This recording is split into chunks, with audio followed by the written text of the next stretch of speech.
Hey, what's going on? It's Bill Burr, and it's the Monday Morning Podcast for Monday, January 27th, 2014. How the fuck are you doing?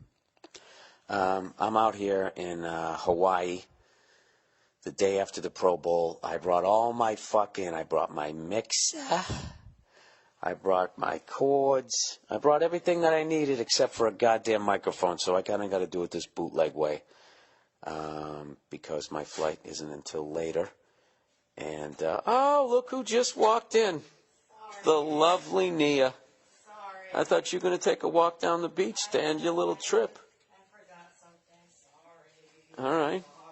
All right. Well, hey, don't let us stop you.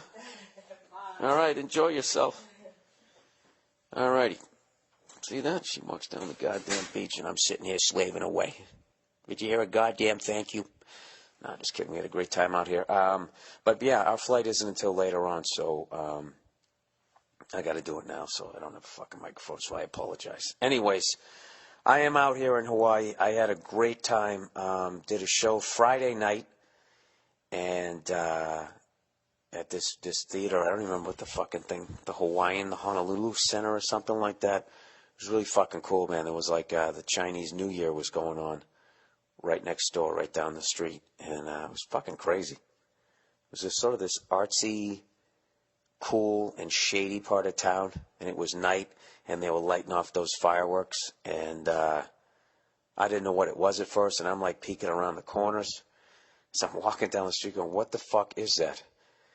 And because they were lighting off like those giant cakes of firecrackers.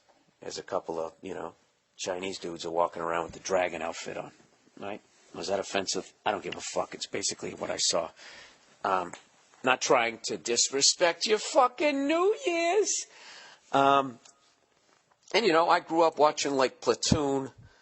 What were all those fucking movies there? What was Missing in Action?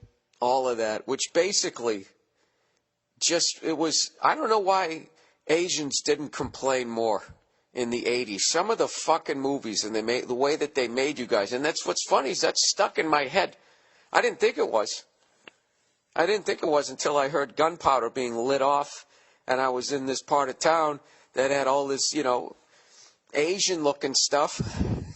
All of a sudden I started feeling like, hey, am I going to get stuck in a bamboo cage with some rats and then get dragged out? Mao, is that going to happen? Like, I was literally feeling that, which I know to speak it out loud is ridiculous. I guess what I'm really doing here is I'm speaking about the power of the images that we see on television and movies. They're corrupting our children. I guess maybe Tipper Gore had a point. So anyways, I went down there. Then once I saw what was going on, it was cool as hell. I got to, I'll post the video because the video is basically me gradually discovering what it is. I mean, I kind of knew as I started to walk down towards it. I think somebody finally had told me, and but it really looks like the beginning of either some Oscar-winning movie or some really creepy YouTube video that they're going to take down soon. It just looks like something fucked up is about ready to happen, and it's actually a celebration. So if you ever go down there, white people and black people, like what, you understand Asians better than us? You're just as confused as we are. Get off your fucking high horse. When you go down there and the dragon's doing all the goddamn thing, when it comes over to you, you stick money in its mouth, and that's supposed to bring you good luck. I don't fucking know. Whatever, I participated. I'm on my best behavior. I'm in a different country out here in Hawaii. I don't give a shit what they say that this is part of America. This isn't. It is, but it isn't. You know what I mean? This is clearly some shit that we took over.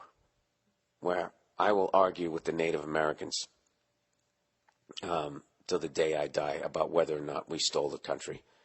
Because I got to tell you, I look around and I see all non-Native Americans in the continental United States, and everybody looks pretty comfortable. They look like they fit in, like they should be there. All right? So, I swear to God, if one more Apache comes up to me and starts talking about how we stole the country, it's just like, well, then why do I look so normal up against this oak tree? Okay? Now, you take those same white people and you stick them out here in Hawaii, and we just look like we're on vacation. And people, oh, no, I live here. No, you don't. No, you don't. Something happened. Something happened, and somebody lost an arm because they couldn't find the shiny shit, and now you have a home where that person used to have a fucking hut or some sort of fucking thing that was made out of the ground, and it was all natural, right? And the rivers were nice and clean, and then we fucking showed up. I tell you, it was a great moment yesterday of the awfulness of the direction that we've headed in. It's actually, I don't fucking know. I'm sitting in the upper deck of the Pro Bowl because I have connections like that. And that stadium used to be, one of those multi-faceted stadiums, whatever, multi-purpose stadiums where you played football and baseball there. And you could, shift around the stands and stuff like that and all this fucking crazy stuff. So, of course, it rains out here. There's all kind of salt water in the air, right? So eventually everything rusts up and the thing can't fucking move anymore. So basically they weld it permanently in the football position. And basically on each corner of the stadium, where there should be a corner, you can actually look through and see out. It's fucking hilarious. You could see all the way from the field to the outside parking lot to the houses in the hills, all the way up to the mountains where it was all green. And you just started at the top and looked all the way down to the stadium, or went the other way, and you saw the progress of us ruining this fucking paradise out here. But having said that, I actually I'm going to argue, I went to the most exciting Pro Bowl in recent memory yesterday. In case you missed it, in case you weren't one of the 40 people who actually watched the fucking thing, this year what they did to try to add a little bit of excitement, to try to get the competitive juices flowing so people would actually fucking play the game as opposed to playing patty cake, and falling down on the ground when anybody was near you, which I totally understand why the players do it.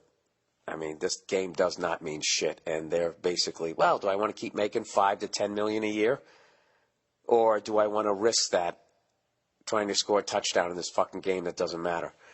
What they did was they had two team captains. They had Jerry Rice and Deion Sanders, and both of them, they actually had a draft, and they picked the players and all that type of shit, and it basically came down to the end. And there was a minute, 44 or 48 left. Most of the crowd had left. Team Rice was down by 7. And I'm not going to say I was drunk. I was feeling pretty good. And I commentated the last minute 44. We got it all edited together in a video on the podcast page. You got to watch it. I'm not going to say what happens in case you missed the final outcome. Maybe you can get excited watching the video. I think I did a pretty good job for being a little bit drunk, and if you take out the curses, I thought I held my own with, the Jim Lampleys out there. I thought I did a nice job. By the way, I also came out here. I did a little something for Inside the NFL. I did a little Pro Bowl piece while I was out here, and I got to talk to some of the players. And I got to check out the stadium and all that type of stuff. I'm not going to do any spoiling here, but it's going to air this week on Inside the NFL on Wednesday on Showtime. All right? And if you don't have Showtime, why don't you go order it? Or go find a friend that has it. It was an unbelievable week. It was fucking nuts.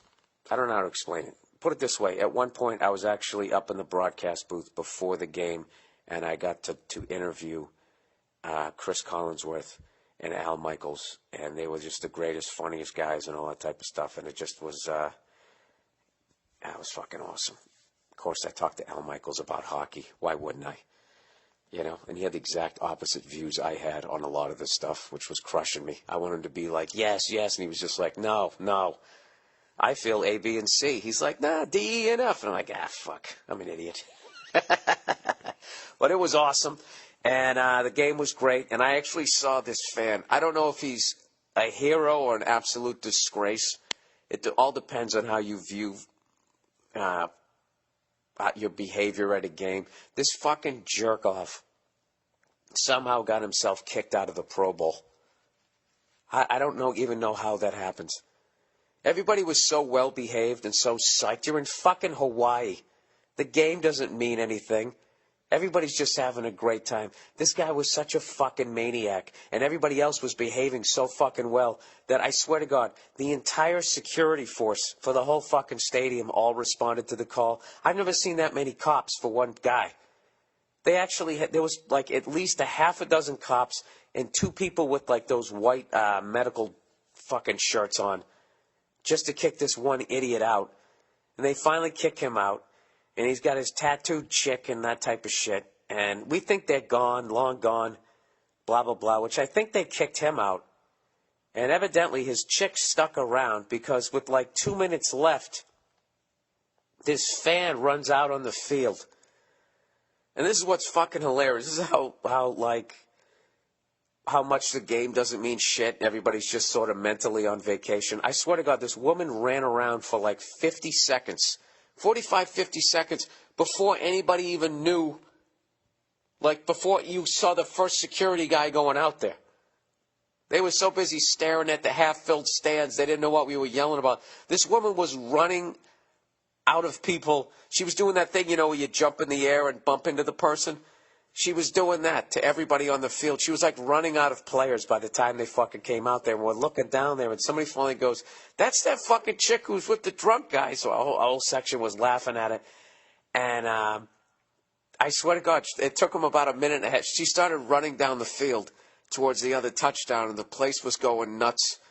It was a great time. I highly, highly recommend coming out here to the Pro Bowl. It's a great, great, great fan experience, especially if the games are going to be like the way they are now with them picking players and stuff. So they actually, I'm not going to lie to you. They weren't playing the whole time, but there were, moments where they would, Dion, I guess, was talking to the camera. I didn't see that part, but was like going, that's not going to be like this.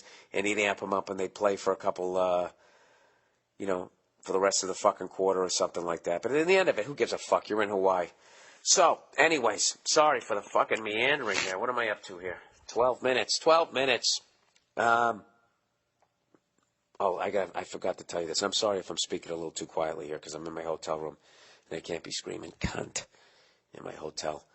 So anyways, they actually had all the mascots, or a majority of them. I didn't see the Patriots, stupid Paul Revere, whatever the fuck that guy's supposed to be, mascots at the Pro Bowl.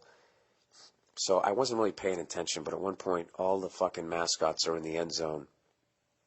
And they have like a little card with a letter on both sides, which I think, they all line up and it says, "Welcome to the Pro Bowl." And then they turn it over, "Hey, please support the troops," whatever the fuck it's spelled out. So it was one of those deals. They spelled something, then they flipped it over and it spelled something else. And then they were done. The camera shot was done. And then they just all sort of started to separate. And 3 mascots randomly got together. And for 5 seconds were standing in the end zone spelling out Jew. It was one of the funniest fucking things I ever saw. And what's killed me was how many people missed it because they were down on the right-hand side and the ball was down on the left. It was like a TV timeout or something, so they were spelling out some fucking thing for the fans. And they went back the other way, and I had interviewed a couple of the fucking mascots, so I was kind of just watching their little shtick. And me and the people we were with saw it, and oh my God, fucking dying laughing. If I had a picture of that, that would have been the funniest shit ever. That's where those Nazis have been hiding all these years. Everybody's been looking for them down in South America and fucking Brazil. They've been hiding in plain sight, dressing up as huggable fucking Baltimore Ravens. I forget, I don't want to rat anybody else, but the Raven guy was part of it. I think he was holding up the W. Oh my God, can you think of anything less anti-Semitic than a fucking mascot? It's just supposed to be this lovable thing, doing the worm and the fucking moonwalk, getting people going, right? Sticking your fucking head in its mouth. Then all of a sudden, out of nowhere, you just see this ugly side of this thing. So, it was so fucking, it's just like, why? if you just took it seriously, like, why would a mascot hate Jewish people? And I love that there was no point. It just said Jew.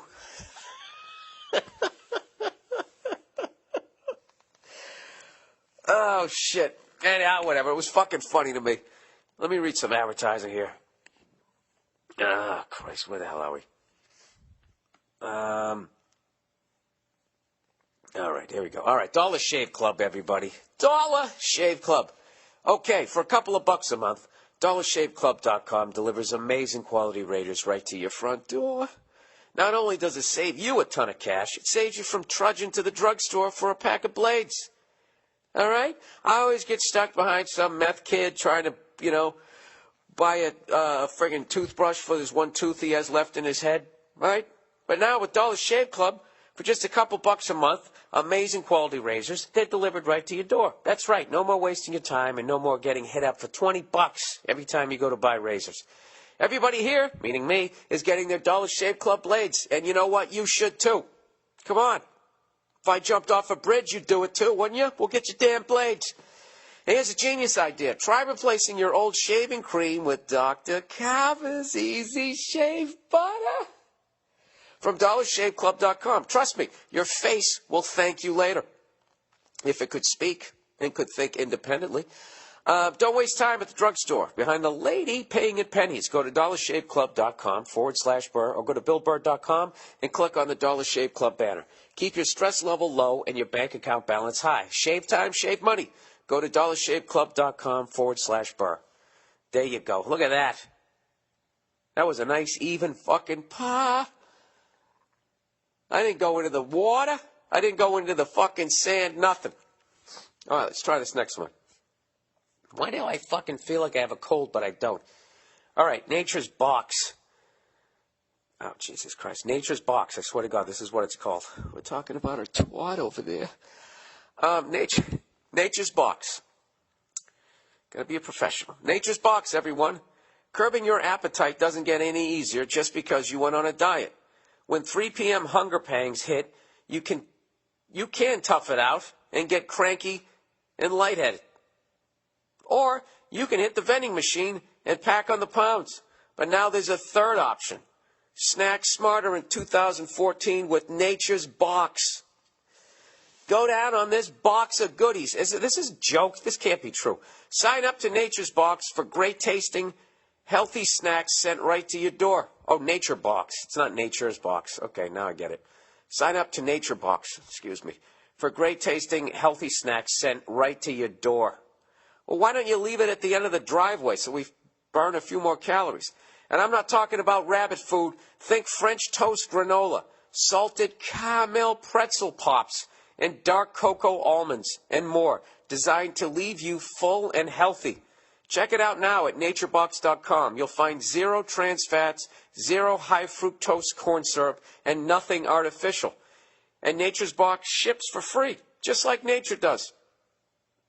Right now, try your first order of Nature Box at 50% off by going to naturebox.com/Burr. That's naturebox.com/Burr. Stop the vending machine madness. Snack smarter in 2014. Get a handle on your health and your hunger. Go to naturebox.com/Burr. Now, what do they have there? Salted caramel pretzel pops. I'm going to lose weight. Dark cocoa almonds. French toast granola. So let's see the scam here. There's no trans fats. There's no high fructose corn syrup. How about nutrition? Is there any nutrition in that shit? Oh, Jesus. Yeah, why wouldn't I get full eating caramel pretzel pops? Whatever. Stamps.com, everybody. Hey, if you haven't heard yet, postage rates have changed again.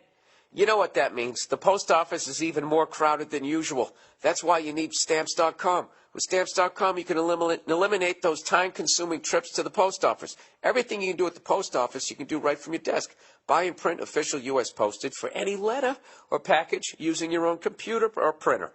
And Stamps.com always updates the postage rates for you automatically, so you don't even have to think, baby.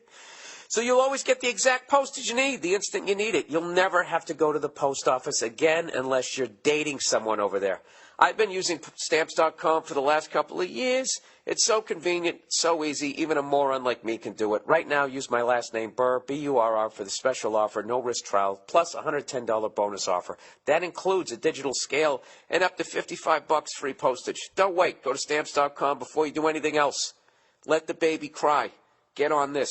Click on the microphone at the top of the page, the home page, and type in Burr, B-U-R-R. That's Stamps.com. Enter Burr. Well, I don't know about you guys, but I think I just crushed those reads. The nature box people are probably upset with me, but I don't give a shit. I hate when they do that stuff. Oh, nature box, like this is really healthy. There's no trans fats. That's like you're fucking, drinking yourself to death, and you're going, there's no heroin. There's no heroin in this shit. This will probably be the last week for that read, unless I don't fucking. What are you gonna do? Okay.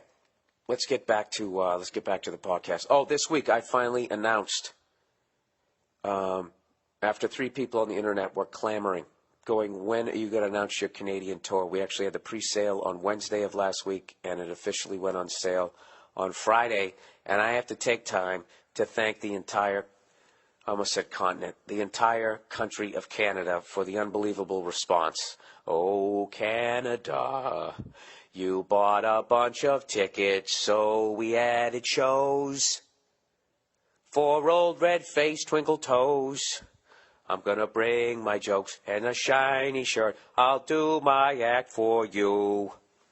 Hey, you know what kills me? Is if you saw some of the fucking godforsaken places that I'm going on this Canadian tour, all right? You would think that all Canadians would be happy. That I didn't just go to Montreal, Toronto, and then go to Vancouver, and then just say, oh, hey, I toured Canada. I'm going to Vancouver, Edmonton, Calgary, Winnipeg, Toronto, someplace, Hamilton, I don't even know where the fuck that is, Ottawa, Montreal. I'm going to Nova Scotia, I think. Halifax, is that that's where it is? You would think they'd be like, wow, thanks, Bill. Thanks for the fucking effort. You'd think everybody would say that, but no. Only 98% of Canadians were that thankful. Then I got another 2% that were giving me shit because I skipped over Saskatchewan. Right? I'm going to Winnipeg, too. Hey, people in Saskatchewan, I appreciate the interest, but you ever fucking stop for 2 seconds? You ever think of, rather than just looking out your fucking igloo, you maybe try and look and see where I'm coming from? I live in Los Angeles. Okay? Do you think I have time to go to every goddamn province up there? I'm going out of five. You got 10 provinces out there. I'm going to 5 out of 10 of them. Why can't you see that the syrup bucket is half full? I live in Los Angeles. I have fake titties to look at. And I'm taking time out of my nice sunny fucking winter to go up to that fucking moose, to step around moose shit, all right, for most of the month of March. Okay? And you're going to give me shit because I'm not going to Newfoundland? I'm not going to Saskatchewan? Why don't you get in your fucking pickup truck and drive over one province? Help me out.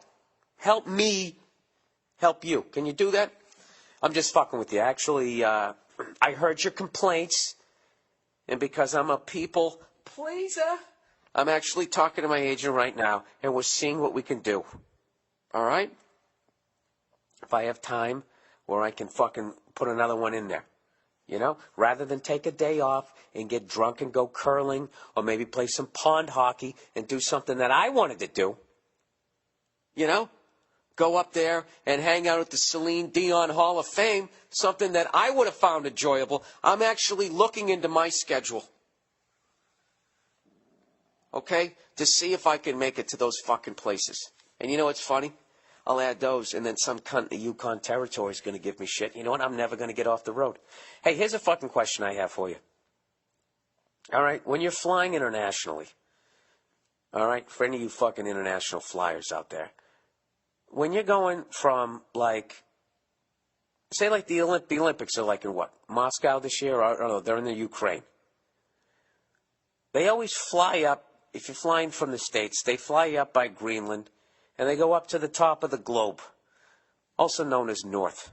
You know, because the circumference is a lot shorter up there, right? And you fly over there so they can save gas and you don't run out and fall into the fucking ocean. I get that. Here's my question. Why don't they ever just go up and over? Just go right up and over. And say if you want to go to Moscow, if it's or Beijing and it's on the opposite side of the world, why don't you just get in a plane in Chicago and fly due north and go right up and over the fucker? You watch a couple of movies and you're there.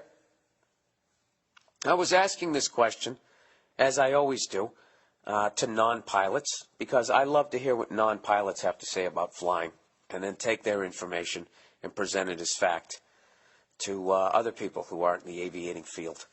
What does it have to do with the magnetic pull of the planet?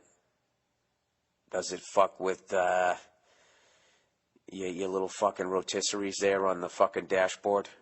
And all of a sudden you don't know where the ground is and where the sky is? You know? What exactly is the problem, United Airlines? Why can't you just fly up and over? Or down and under? For all my friends down there in Argentina. In Australia. Why can't they do that? Where the fuck would you go then?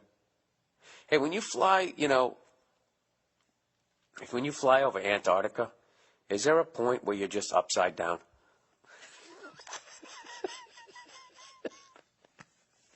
I'm sorry. I was only 80% joking. All right, so here's a video. Here's a video that a lot of people sent me this week. It was about these fucking banker cocksuckers there. Let's see, what is it here? This is in the BBC News. HSBC imposes restrictions on large cash withdrawals. All right, and so at HSBC, some customers have been prevented from withdrawing large amounts of cash because they could not provide evidence of why they wanted it, the BBC has learnt. Isn't it learned? Has learnt? Anyways, listeners have told Radio 4's Money Box, not to be confused with Nature's Box, they were stopped from withdrawing amounts ranging from £5,000 to £10,000. HSBC admitted it has not informed customers of the change in policy which was implemented in November. The bank says it has now changed its guidance to staff. So basically, this guy went down there, said, can I have my £5,000 that I earned and I put in this bank for safety? They said no. He said, can I have £4,000? They said no. And then I wrote one out, I guess one of the withdrawal slip for £3,000, and they said, okay, we'll give you that. Blah, blah, blah, blah, blah, blah. So they got a bunch of bad press, and now allegedly they're changing it. So a bunch of people said, you know, what's the fucks with these banker cunts? You know, it's our money, yada, yada, yada, and all that shit. I got news for you. It's not your money. All right? It's their money. They print it. It's theirs. Okay? And your job is to take the money that they give you for working your ass off all week, and your job is to then take that money and give it back to them, or get your ass into debt with it. Think about it. You work all fucking week. Do you even hold money in your fucking hand anymore? They give it to you on this fucking piece of paper, all right? I know a lot of people are rolling their eyes right now, okay, but I got a point at the end of this shit. Okay? You take it down to these fuckers, and you just give it to them. Now, this is the thing. The reason why they didn't give that person the £10,000, do you know why they didn't give it to him? It's because they don't have it. I'm not saying that they don't physically have £10,000 in the bank. Yes, they do. But they don't have £10,000 available to give to just some random jackass who goes, oh, by the way, I want to take £10,000 out right fucking now. They don't have it. Well, I don't know about how it works in England, but as far as in the United States, they don't have it for the simple fact that if you went down and you deposit some regular fucking Tom, Dick, Harry, or Louise, and you deposit 10 grand into a bank, back in the old days, when there was some sort of rules and regulations governing these out-of-control cunts. When you ran a bank, you had on your books, like, you could only loan out a certain percentage of the money, or the bank was in violation. Like say, let's just say, to make it easy, that $1 million was deposited into your bank. You could only, during that time, you could only loan out, I don't know what the percentage was, but it was like 300 grand of it, 400 grand. I forget what the percentage was, but you couldn't go past a certain tipping point, because God forbid, if there was a run on money and everybody started withdrawing, the bank would fail. Now, any bank, if everybody shows up and tries to take the money out, is going to fail, because, you know, they loan out a certain percentage of it. All right? But throughout the years, they kept pushing that percentage up more and more and more and more, to the point that they got up to, not only can they loan out 100% of the deposits from the hard work and the people that deposit the money in there, they can actually then create another $2 million off that million, something like that. Like, so if you deposit 10 grand, they can take your full 10 grand, loan it out, plus another 10 grand off that 10 grand, plus another 10 grand off that 10 grand. So they basically just invented / counterfeited 20 grand that didn't even fucking exist off that 10 grand. They got 30 grand loaned out, so they can make the money off that, fucking 20% interest off of that, kicking you 0.5% in your fucking account. And they just sit there knowing full well at some point whatever bubble they're creating is going to burst, shit is going to hit the fan, you're going to be ass out, and they're too big to fail. And at worst case scenario, that you're going after a corporation, and what are they? They're faceless. Corporation is faceless. They take their bonuses. As you're sitting there waiting for John Cougar Mellencamp to write you a fucking song at fucking Jackass Aid, and they're out there buying a new fucking yacht. All right? Did that make sense? And I know you guys are going to be like, oh, you're full of shit, blah, blah, blah, blah. You don't know what the fuck you're talking about. You sound like a moron. Hey, I'll take all of that. But I'm going to tell you this. For like the fucking 100th time in my stand-up career, when I was in Albuquerque, I had a banker come up to me and was laughing, going, I know you hate us. And I said, listen, am I a moron in the podcast? And they always say no. They go, no, you're not. You know, there's some factual errors a little bit here or there, but basically what you're saying is 100% true. I taught conspiracy theory one time in my own bank.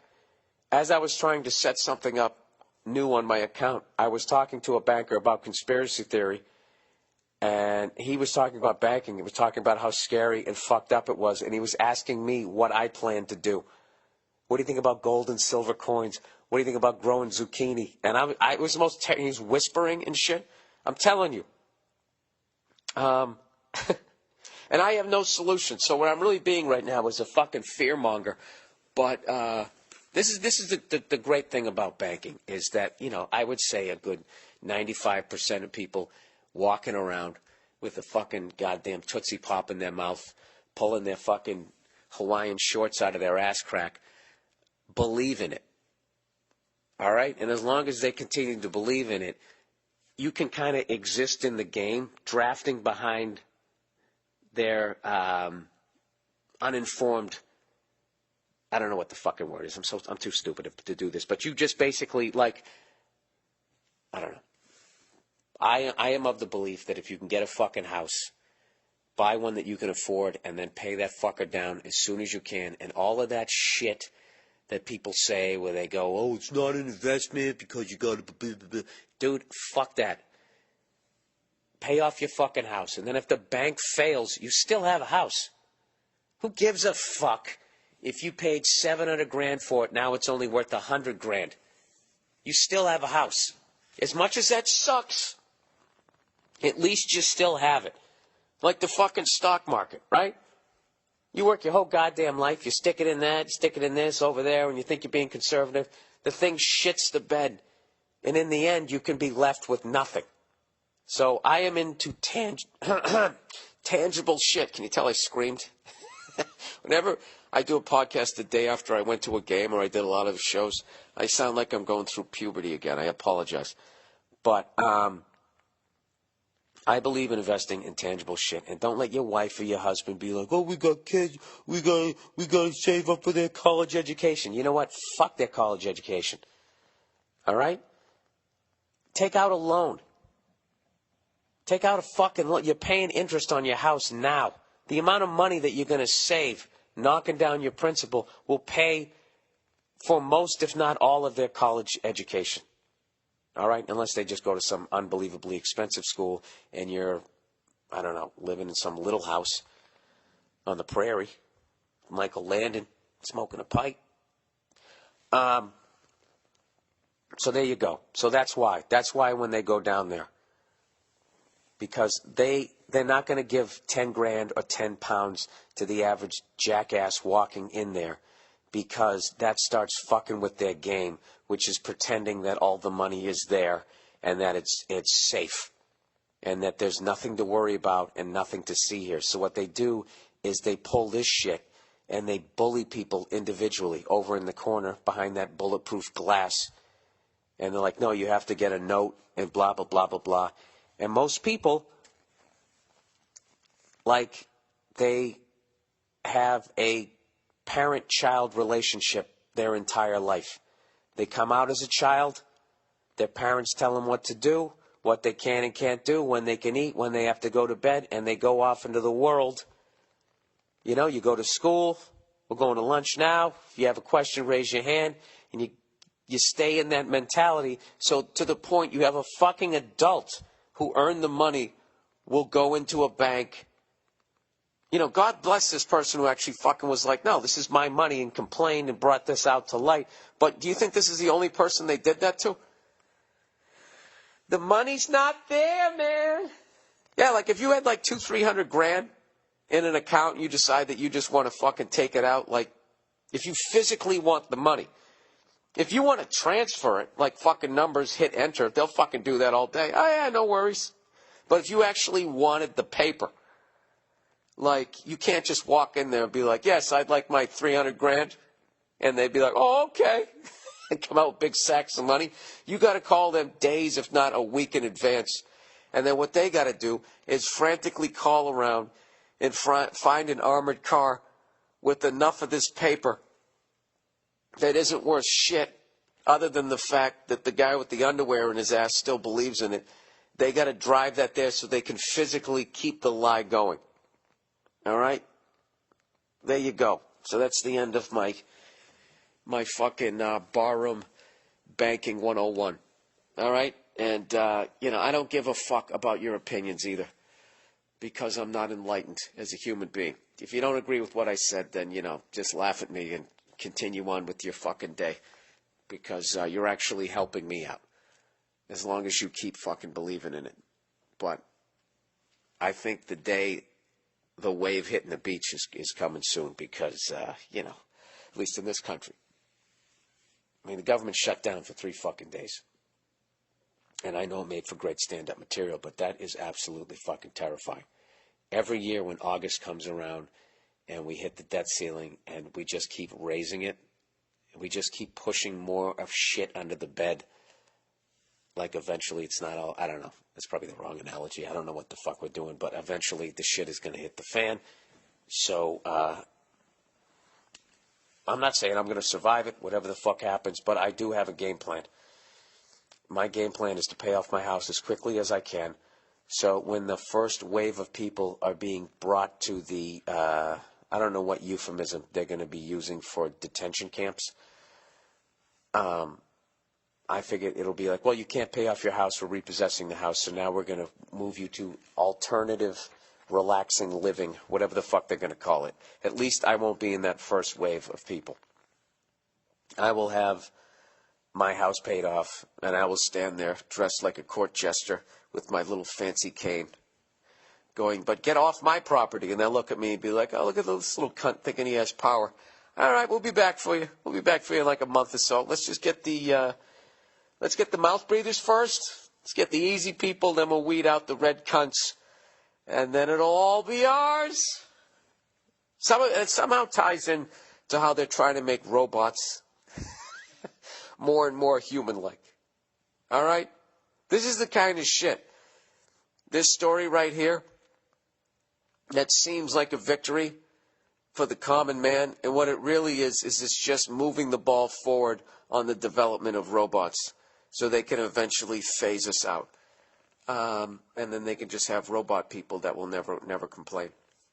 And then, of course, if you watch science fiction movies, they somehow take over the humans, which they're not going to do. They're not going to do that, all right? We made you, all right? We'll unplug you. We won't fix you. I'll dump some water on you. You know, this is the deal. Every fucking web designer, when he builds you a website or he builds you a secure site, always builds in a fucking backdoor. All right? So the guys making the robots are going to do the same fucking thing. There's no way the Illuminati is going to have a bunch of robots that are stronger than them, don't need to sleep and all that type of shit. And, like, they watch science fiction movies. These fuckers are science fiction. How crazy do I sound this week? I'm actually enjoying every fucking second of this. They're going to have a backdoor. You know, somewhere up that robot's ass, there's got to be something that they can fucking do. Some button they have to push. All right, so there you go. Was that weird enough for you? Huh? I'm sorry. What do you want from me? You know, I'm a fucking weird guy. How about some more? Let me bring you back to earth with a fucking commercial. All right, LegalZoom, everyone. You know, some things like starting your own business or protecting your family with a will aren't like your other New Year's resolutions. You can't afford to blow them off. Instead of less snacking and more exercise, put those things that I just said at the top of your list. I still think that that's written incorrectly. That's why I tried to improv my way through that. LegalZoom helps you incorporate what they're really trying to say. Instead of watching your waistline and exercising, which are great things, you might want to consider having a will, all right, in case you get hit by a bus, you know, when somebody takes you all the stuff off your mantle and your kids don't get it. Instead of, well, whatever.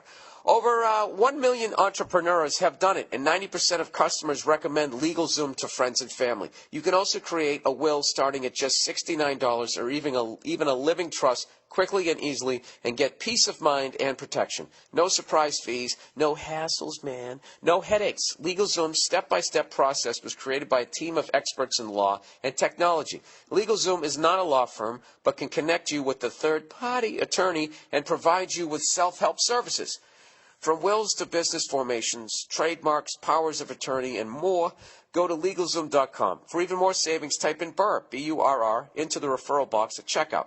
Don't put off things you need to do today. Go to LegalZoom.com now and use the discount code Burr, B-U-R-R. That's LegalZoom.com, discount code Burr. Oh, jeez, I'm just hitting the fairways today, guys. I'm not saying I'm not two-putting, but I'm doing all right here. All right, eVoice. You are a business owner. But an automated phone system and secretaries are not in your budget just yet. And juggling incoming calls yourself makes it pretty hard to look like a professional. Right?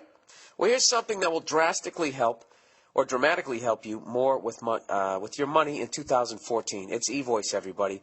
Whether you're a business of 1 or 100, eVoice will help you manage all of your incoming calls. With a toll-free number, dial-by-name directory, and call routing tools, your business will sound like $1 million.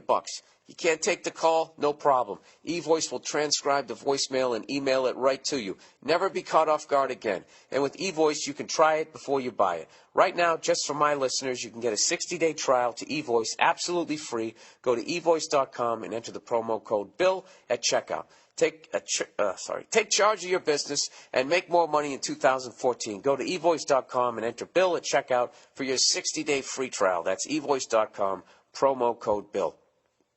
You know, I fucked up there in the ending because I swear to God, that nature box was really bothering me. You know? I'm going to talk to those guys. I'm going to find out more about what they're putting in nature's box there. Because I'm not going to sell you guys a bunch of shit that's not even healthy for you. But, you know, that looks like one of those fad diets. You know what? You just eat a fucking banana. Okay? What is a banana? 25 cents? 35 cents in New York? What are they, 50 cents now? Who gives a fuck? Eat a goddamn banana. Have an apple.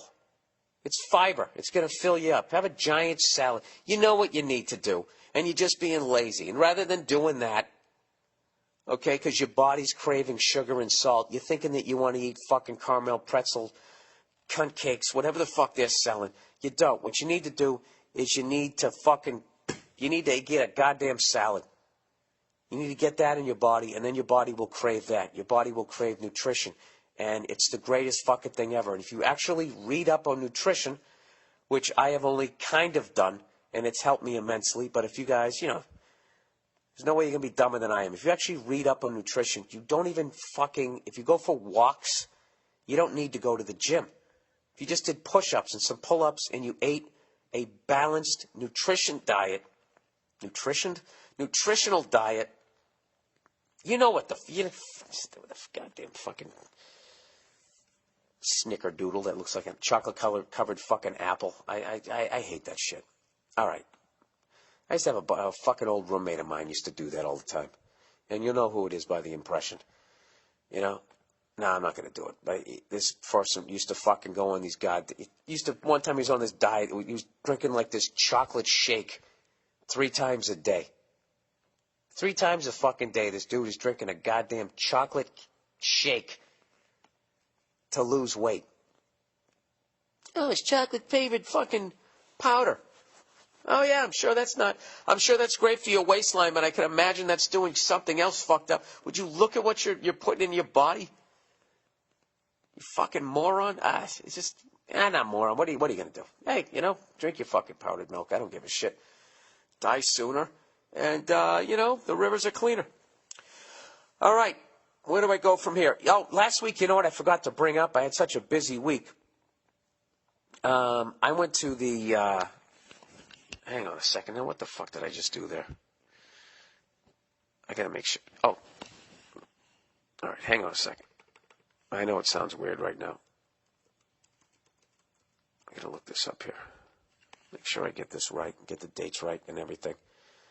All right. Last week, I forgot to mention that I went to the, now why the fuck won't it come out? Now it comes up, all right. This happens once a week on the podcast if you're new to it, by the way. I always go to look something up, and of course my computer doesn't even fucking work. Anyways, I went to the Common Thread clinic tour, which is a drum clinic for all you drummers out there. If you just want to watch 3 absolute fucking beasts on the drums with 3 totally different styles. And what's really cool is they're actually all 7 years apart. That's what they said. One's 23, one's 30, one's 37. And it was just an absolutely incredible tour that I ended up going to because I was following Mike Johnston, who I've talked about here, Mike'sLessons.com. And he's on tour with Matt Halpern and J.P. Bouvet. I hope I said that right. I flunked French for so many goddamn years. Absolutely amazing, amazing drummers. So as far as the tour that I see, looks like they're off right now, but they're going to maybe start back up in April. I hope I'm saying this right. You can look it up on Facebook, the Common Thread Clinic Tour, April 18th, 19th, 20th, 22, 23, 25. This is basically where they're going to be. Lancaster, Pennsylvania on the 18th. They're going to be in Deptford Township, New Jersey on April 19th. Asbury Park, New Jersey on the 20th. Manhattan, New York, Sam Ash, the 22nd. Middletown, New York on the 23rd. Manhattan, New York, Drummers Collective, April 25th. I used to take drum lessons there.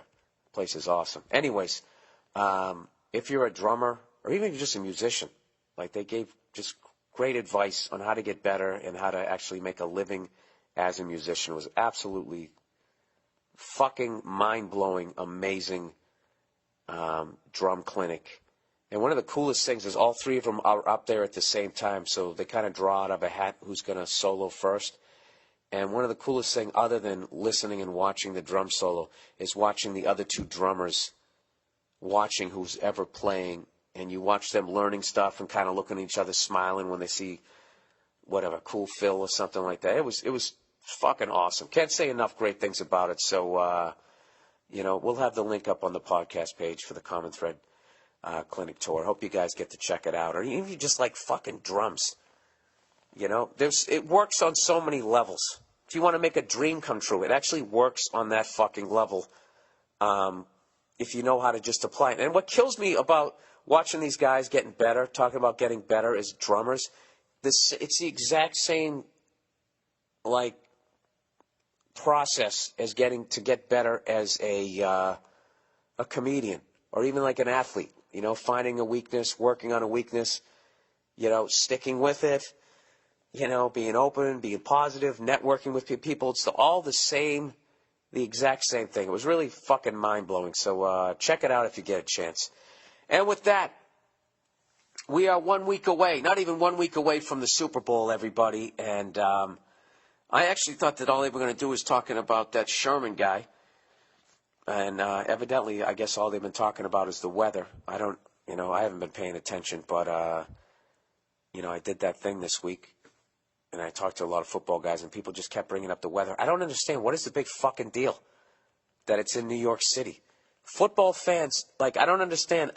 Why are they tough right up until the AFC and NFC championship games?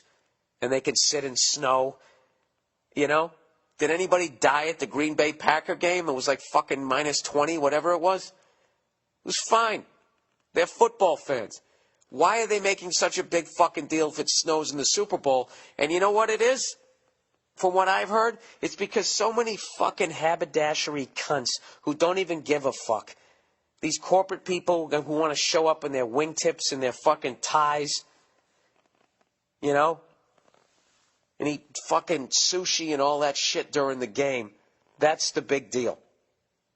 That's the big deal. Because I'm sitting there thinking, like, this is fucking great. One of the great NFL films of all time is when they show that Green Bay-Dallas Cowboys game up in Lambeau Field, the frozen tundra, right? People are going to be fine. There's no problem. Stop acting like regular people are nervous about a little bit of fucking snow. I think it's going to be great. It's about time. Why do they always got to play around a bunch of palm trees? I fucking, you know something? I fucking hate the Super Bowl. I love that it's for the championship, but I hate all the, how much more shit can they add to it? Jesus fucking Christ. Not one band, you got two bands, you got all the stupid commercials. You know, I said last week to just let the game go, like tape the game, let it go 90 minutes before you start. I would actually go a full 2 hours this year with all of the goddamn crap. I'm a grumpy old man. All right. Let's plow forward. And somebody, give that guy Sherman a hug. Okay? I know he's acting all confident and everything, but I'm telling you, that guy needs a hug. He needs a hug. And please tell him that he's the best everything in the world. I'm calling it right now. Calling it right now. That guy will eventually break down and cry in an interview. He's going to. There will be the softer side of whatever his first name is, Sherman. I swear to God. I've seen it before.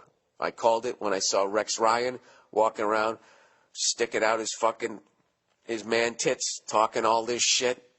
I'm telling you, that guy cries himself to sleep with a bowl of ice cream. You know, his wife rubs his head every night, telling him it's going to be okay.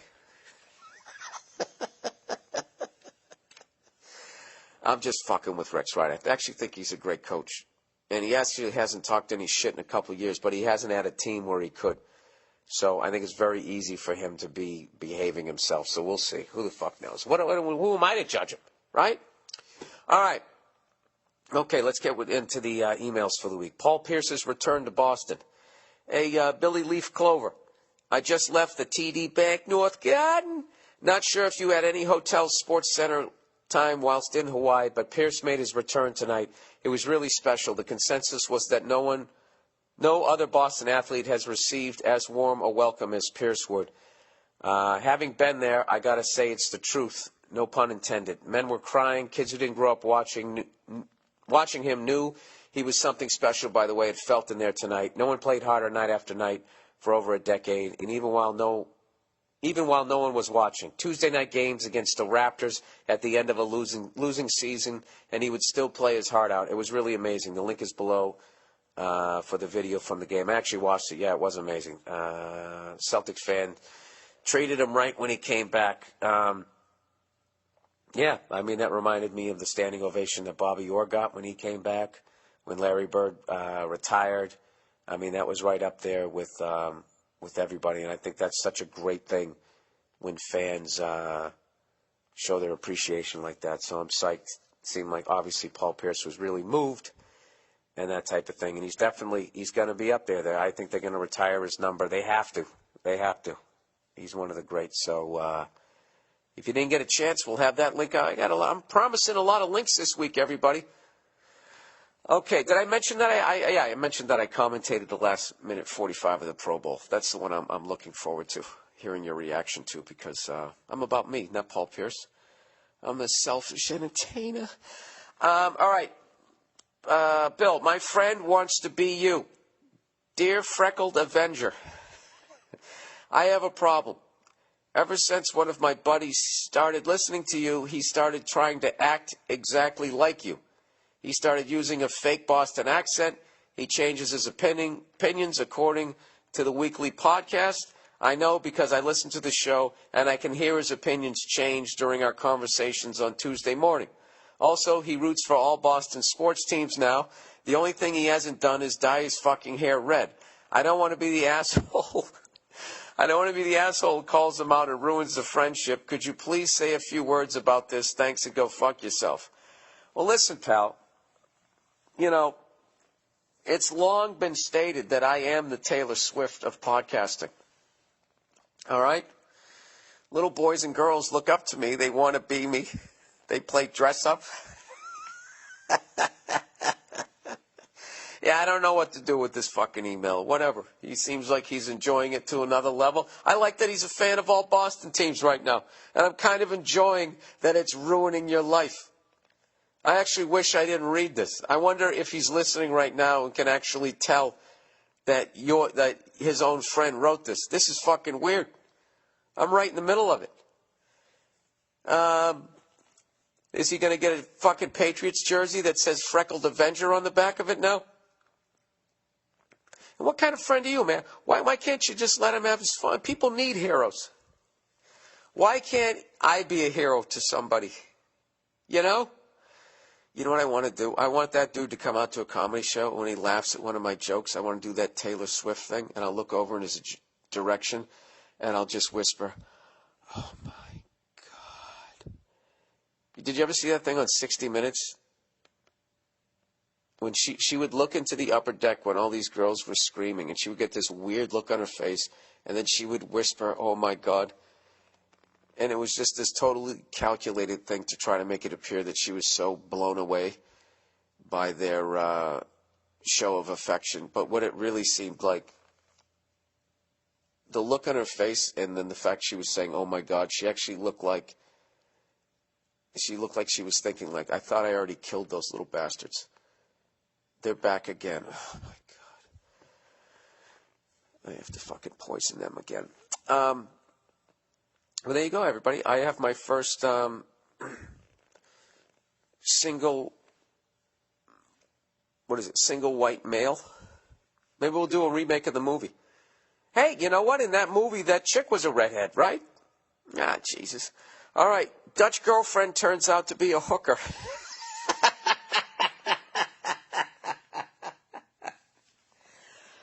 Oh, man. I feel bad for you, but I don't feel bad for you. Provided you didn't get an STD and you didn't knock her up. Oh, Jesus. All right. Let's put on some latex and wade into this one, everybody. Dear Bill, I live in the Netherlands. I've been casually seeing this girl for a few months. Her family is rich. She's a pro fashion model and looks like Brigitte Bardot.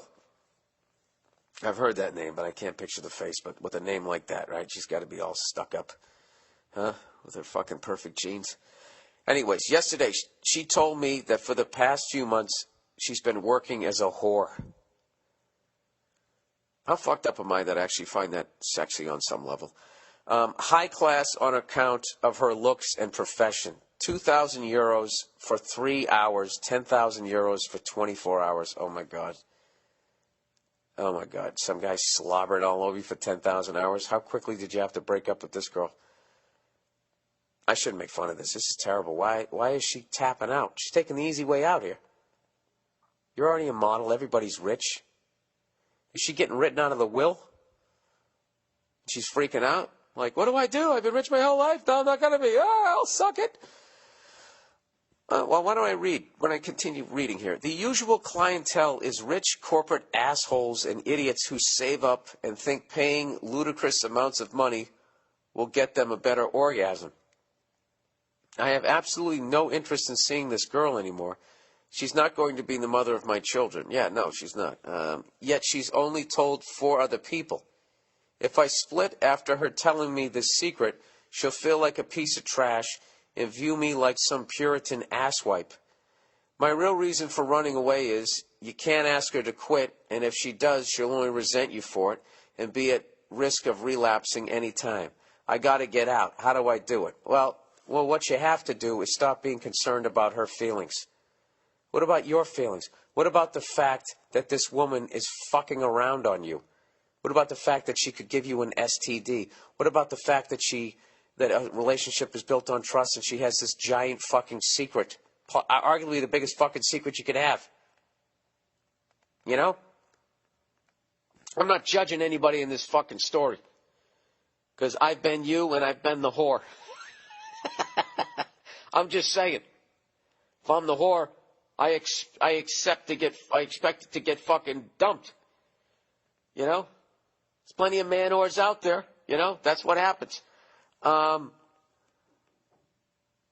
dude. No, you got to stop thinking about, like, it's weird. Like, this is what you have to do. You have to get over you have to be selfish in a fucking relationship to end up getting what you want in life. All right? And you have to have parameters and, you know, to use the cliche, you know, to make an omelet, you got to break some eggs. That's basically what you got to do. And this is not your fault. I don't know what happened to her that made her choose this horrific fucking profession, but it's not your fault and it's not your job to fix it. And you said it in your last 2 sentences. I got to get out. How do I do it? So I guess your second to last sentence you said it. I got to get out. So you don't have to be mean about it. You just have to say, listen, that's just a unbelievable piece of information you just gave me that you were keeping from me, and Jesus Christ, you got to use the cliche, you know, relationships built on trust. You know, I'm not judging you. I wish you weren't. I mean, you know what? There's a part of her that might want is probably. I don't even tell you this because you might run to this because it's easier, but like, you know, I don't know. This is what I would do. I would break up with her and then also try to get her help to get her out of it. That's what I would do. And by getting her help, I would give her information where she can go. She needs to handle this on her own because you have feelings for her and you know that this isn't the mother of your kids. And if you just keep hanging around with her, you're going to get sucked back into it again. And now you have to trust somebody who lied to you at that fucking level. And that is just a fucking train wreck waiting to happen. All right, dude? I would go get myself tested for everything under the fucking sun. And that's it. That's it. And if she cries, I mean, that's part of it. And she brought it on herself. It's not your fault. All right? And I'm not trying to be mean or whatever. I mean, I don't know what happened to her that made her do that type of shit, but that's not your fault. Okay? So why don't you go out there, find a great girl who isn't a whore on the side, and go live your dreams. All right? And you know what? You're going to dump her, and it's going to hurt for a little while. Even though you knew it was the right thing to do, it's still supposed to hurt because you're a human being. You just got to push through that. Go to the gym. Right? Have a couple of belts at the bar. But just stay in it. Stay in that pain. And you wait till that pain's gone, and then you fucking go out and try to find somebody else. In the meantime, you rub one out. All right. Okay. Ordain my wedding. Hey, Bill, I'm getting married in October. Yes, I'm getting in that line to lose half my shit. Well, hey, welcome to the club. So did I. Strange request. But would you ordain my wedding or at least be my best man? What does ordain mean? You want me to go, dude, we are gathered here today to join these two people in holy matrimony under the eyes of God, in front of the church, next to your fucking busted aspirator tube there. Yeah, what kind of a man invites another man to a fucking wedding? Don't ever do that to me again, okay? I'll look past it one time. Why the fuck would I want to go to a wedding? You know, actually, you know what? The reason why I didn't like to go to weddings in the past because it put pressure on my relationship. Now that we finally got married, there's no fucking pressure. We're going to we're going to a wedding coming up, and I'm fucking psyched. You know? I already did it. I don't have a fucking problem. We sitting there eating fucking hors d'oeuvres, dancing to the locomotion, whatever the fuck it is, just getting hammered. I'm going to have a great fucking time for the first time. You know what? I might do you. Where is your wedding? If I got a gig in the area, I might come over there. Tell me where it is. Who knows? Stranger things have happened. But then if I do yours, then I got to do everybody's. Right? Can I sell my DVDs at the end of your wedding? Try out a couple of bits. Anyways, MIT, Massachusetts Institute of Technology, creates toughest tongue twister ever. Dear Bill Literate. Oh, you fucking cunt. That's a great one. Thanks for the show. You are amazing. Look how this person is buttering me up to make a complete ass of me. We all love the podcast, and by far the best part is listening to you attempt to read spots and emails. Yeah, that's because you're not happy or confident in your own life, that you have to watch somebody else fail. That's what it is. What does that say about? That says more about you than it says about me, all right? You guys are my real friends. MIT recently created what they think is the toughest tongue twister ever. Give it a shot. This is what they're doing at MIT? I couldn't get accepted there? If you can say it 10 times fast, you get a prize. Oh, go fuck yourself. What am I, a goddamn dancing monkey? What is it? Pad kid? That's not even that doesn't even make sense. Pad kid poured curd, pulled cod. Shouldn't it be that kid? That kid poured curd, pulled cod?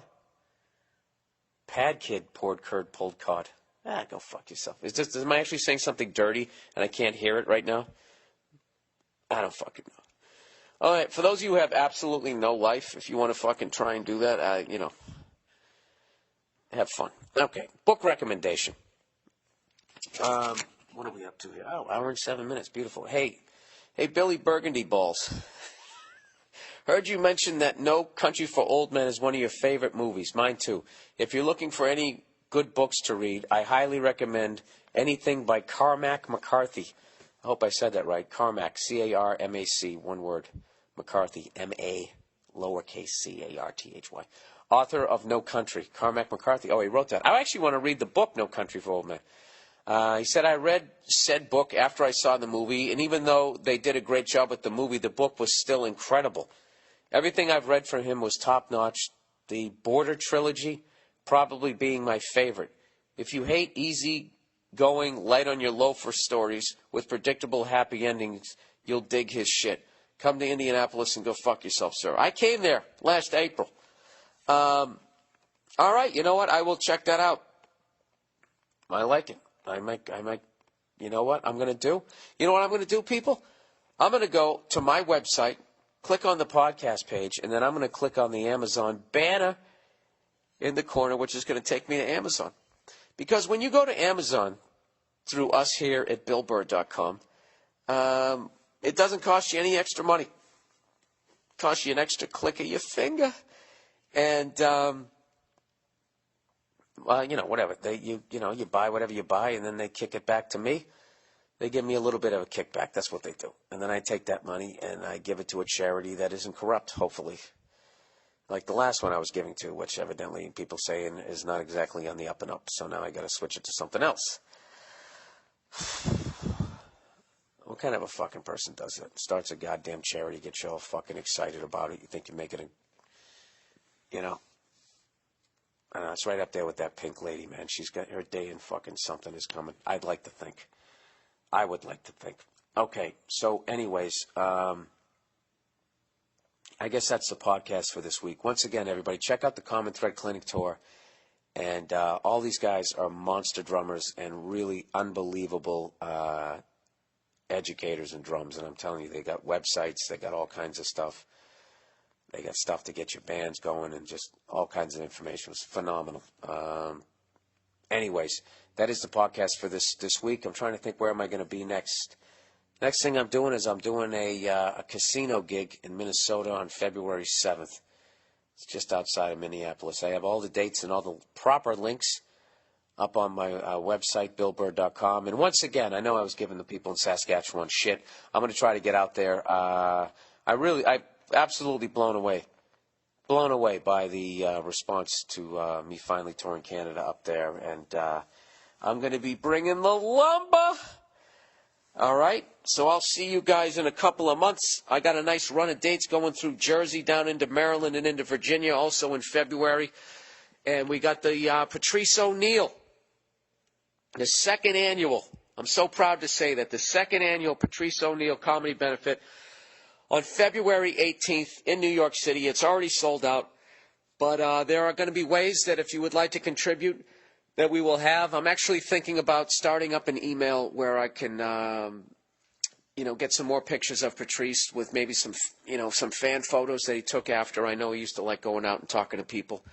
And I'm just really proud that we're doing it again this year, helping out all the people that he was helping out, and keeping the memory of the most amazing comic I ever saw live. And that's not hyperbole, I'm not exaggerating. Like, this guy, anything, I highly recommend any fucking thing that you can watch on YouTube or download or anything, buy his specials. If you have any sort of appreciation for comedy or just art in general, he was the best. He made all of us look like little kids. So the second annual one, and I hope to be doing this for as long as I'm around, is going to be on February 18th. And like I said, we will try to get some merch together. We're trying to figure out what the fuck we're going to do for the fans that couldn't make it there that want to donate. Maybe have a donate button. Maybe, Bill, maybe you could just figure out what the fuck it is instead of trying to brainstorm on your podcast. All right, go fuck yourselves. I'll talk to you next week. Oh, Super Bowl prediction. I said it last week. I'm going to say it again this week. I think, I think I got to go with Seattle. There's something about fucking Denver and how John Elway, at the end of his career, solidified his name in history by fucking winning those last two. And now, I don't know, something weird that Peyton is playing for the Broncos. That's the only thing that's making me nervous. But I think the difference in the game is going to be Marshawn Lynch. And I think Denver is going to do a good job in the first half of doing, the best you can to contain that unbelievable talent. But I think that they're going to wear them down. I thought that Denver's defense looked a little, I don't know if they were tired or what, but I was not liking the fact, if I'm a betting man, the way they let San Diego and New England hang around even after they totally fucking dominated them for the first 2-3 quarters. So I think Marshawn Lynch is going to be the difference. He's going to chew up some clock. And Peyton Manning's going to be standing there on the sidelines with that look on his face like, you got to be fucking shitting me, not again. But having said that, I actually really like both teams. And all the shit I've talked about Peyton over the years, really sticking up for Brady made me not like Peyton. It's not like I know the guy. I actually would love to see him win another one. But I would also like to finally see Seattle's fans actually have something to cheer about loudly, like a championship, as opposed to that we're the best dressed, we're the most spirited, we're the loudest fucking horseshit that they have started. And you did start that, okay? So know that. Know that you started that. And when you see it in the future, that it started in your fucking coffee-making goddamn city. Oh, by the way, did anybody see, and this is why I don't like that Sherman talking shit, fucking horseshit after a game. I'm that old white guy that thinks it's absolutely classless. Can I say it right? Classless. And just what it teaches children. And I can tell you right now, did anybody see that Justin Bieber video of him playing one-on-one with his black friend that he paid to lose during the YouTube video? Did anybody watch that? I can't even remember where the fuck I saw it.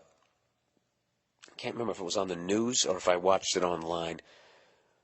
But he sinks a shot. He's filming himself. He sinks a shot and he turns around and gives this look to the video camera as he walks all the way back to take the ball out again. If you see the look on this fucking 140-pound jackass's face, and I can't even get mad at him. He learned it by watching these fucking idiots who hit layups and, thump their chest and do that 300, fucking yell after everything that they do.